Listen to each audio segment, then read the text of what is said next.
This channel does not promote any violent, harmful, or illegal activities. All content provided by this channel is meant for an educational purpose only. Cancer Healer Center, a new beginning. আদালতে হাজিরা দিতে গিয়েও বিক্ষোভের মুখে পড়লেন BJP বিধায়ক। দিনহাটা মহকুমা আদালতের সামনে কোচবিহারের দক্ষিণ কেন্দ্রের বিধায়ক নিখিল রঞ্জন দে তার গাড়ির কাঁচ ভেঙে দেওয়া হয় বলে অভিযোগ উঠছে, আর অভিযোগের আঙুল তৃণমূলের দিকে। পাশাপাশি যদিও সেই অভিযোগ অস্বীকার করেছেন তৃণমূল নেতারা, তাদের দাবি যে এলাকায় সাধারণ মানুষ এই বিক্ষোভ দেখিয়েছেন। দিনহাটা মহকুমা আদালতে হাজিরা দিতে যাচ্ছিলেন বিজেপি নেতা তথা কোচবিহার দক্ষিণ কেন্দ্রের বিজেপি বিধায়ক নিখিল রঞ্জন দে 2017 সালের পুরনো একটি রাজনৈতিক সংঘর্ষের মামলায়। কিন্তু আদালত চত্বরে নামতেই তাকে ঘিরে ধরে বিক্ষোভ দেখাতে শুরু করেন একদল মানুষ।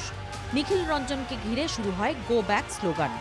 বিক্ষোভকারীদের হাত থেকে নিরাপত্তারক্ষীরা নিখিল রঞ্জন দেকে আদালতে নিয়ে যায়। তাকে লক্ষ্য করে ডিম ও ইট ছোড়া হয় বলেও অভিযোগ ওঠে। বিক্ষোভকারীরা বিধায়কের গাড়ি ভাঙচুর করে বলেও অভিযোগ। বিজেপির যারা বিধায়ক বা বিজেপির কার্যকর্তা তারা আদালতে উপস্থিত হতে পারবে না, এই ধরনের কালচার চলছে পশ্চিমবঙ্গে। বারবারই একটা কথা বলে আসছি যে পশ্চিমবঙ্গে গণতন্ত্র বলে কিছু নাই। বিজেপি বিধায়ক গোটা ঘটনায় আঙুল তুলেছেন তৃণমূলের দিকে, যদিও তা মানতে নারাজ তৃণমূল নেতারা। ওরাই ভেঙে এখন নাটক করার চেষ্টা করছে, ধীরে ধীরে ডিম ছোড়া হলো, আর ডিম মামলেট খাবে হয়তো, তার জন্য ডিম ছোড়া হয়েছে। আজকের যে বিক্ষোভ সেটা স্বতঃস্ফূর্ত মানুষের বিক্ষোভ। শান্ত বাংলাকে অশান্ত করার জন্যে বিরোধী দলনেতা যেভাবে বাংলার কুৎসা করছেন, বাংলার রুচিশীল মানুষ সেটা মেনে নিতে পারে না।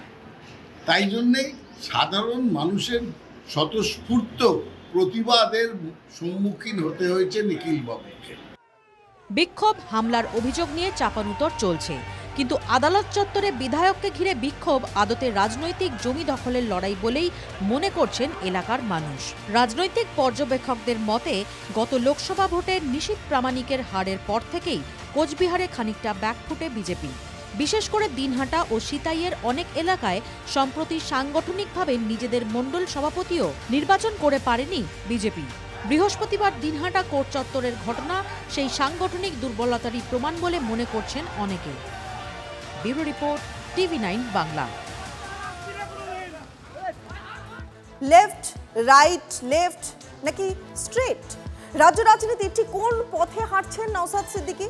ভাঙড়ের বিধায়ক তিনি মুখে কি বলছেন যে ডান বা বাম নয়, তিনি রাস্তায় একেবারে মাঝখান দিয়ে সোজাসুজি হাঁটছেন, কিন্তু তার যুক্তিতেও জল্পনা মিটছে না।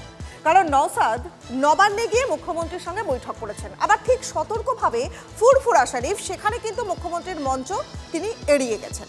এবার সম্পর্কে নওশাদের কাকা ফুরফুরার আরেক পীরজাদা তহা সিদ্দিকী তিনি দাবি করছেন কি যে উপরে উপরে নওশাদ তিনি যাই প্রমাণ করার চেষ্টা করুন না কেন, ভেতরে ভেতরে নাকি মমতা বন্দ্যোপাধ্যায়ের কাছে আত্মসমর্পণ করতে বাধ্য হবেন আইএসএফের এই বিধায়ক।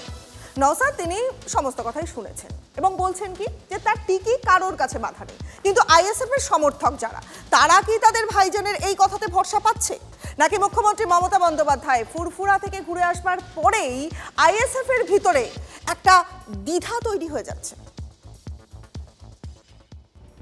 কথায় বলে মঙ্গলে উষা বুধে পা, যথা ইচ্ছা তথা যা। বুধ পার হয়ে বৃহস্পতি, নওশাদ সিদ্দিকী কি ঠিক করলেন কোথায় যাবেন? হুগলির জাঙ্গিপাড়া বিধানসভায় বাড়ি ফুরফুরা শরীফের অন্যতম পীরজাদা, ভাঙড় বিধানসভার আইএসএফ বিধায়ক। গত সপ্তাহে নওশাদ সিদ্দিকীর পা পড়েছিল নবান্নে, আর এই চলতি সপ্তাহের গোড়ায় মমতা বন্দ্যোপাধ্যায় গিয়েছিলেন ফুরফুরায়। মুখ্যমন্ত্রী ইফতারে অংশ নিয়েছিলেন। নওশাদ নিজে না থাকলেও ফুরফুরার অধিকাংশ পীরজাদা যে সেদিন মমতা বন্দ্যোপাধ্যায়ের সঙ্গে মঞ্চে সামিল ছিলেন সেটা স্বীকার করছেন এখনও পর্যন্ত রাজনীতিগতভাবে তৃণমূলের বিরোধী আইএসএফের বিধায়ক। নওশাদই নিজে মুখে বলছেন মমতা বন্দ্যোপাধ্যায়ের এবারের ফুরফুরা সফর কেন সফল। এই ভিজিটটা তিনি তার যে লক্ষ্য উদ্দেশ্য নিয়ে এসেছেন সাকসেস হয়েছে। যে হেভি অংশের পীরজাদারা ওখানে পৌঁছেছে, উনি যেটা চেয়েছেন, কেন বলছি চেয়েছেন, কারণ এর আগে স্টেজ থেকে এসে হাত নাড়িয়ে দিয়ে চলে গিয়েছিল, এইবার পীরজাদাদের মাঝে এসেছে। তবে ওনার সাকসেস আমাদের রাজনৈতিকভাবে কিছুটা ধাক্কা লেগেছে। কথার পৃষ্ঠে কথা, কিন্তু অত্যন্ত গুরুত্বপূর্ণ কথা। মুখ্যমন্ত্রীর সফরে তাঁদের অর্থাৎ আইএসএফের ক্ষতি হয়েছে। কি ধরনের ক্ষতি সেটা নওশাদ বলেননি, কিন্তু তার কাকা আরেক পীরজাদা তওহা সিদ্দিকী কি তার ইঙ্গিত দিয়েছিলেন? তো নওশাদকে মমতা ব্যানার্জির কথা শুনতে হবে আমার মনে হচ্ছে, যা বলবে মমতা ব্যানার্জি তাই ওকে শুনতে হবে।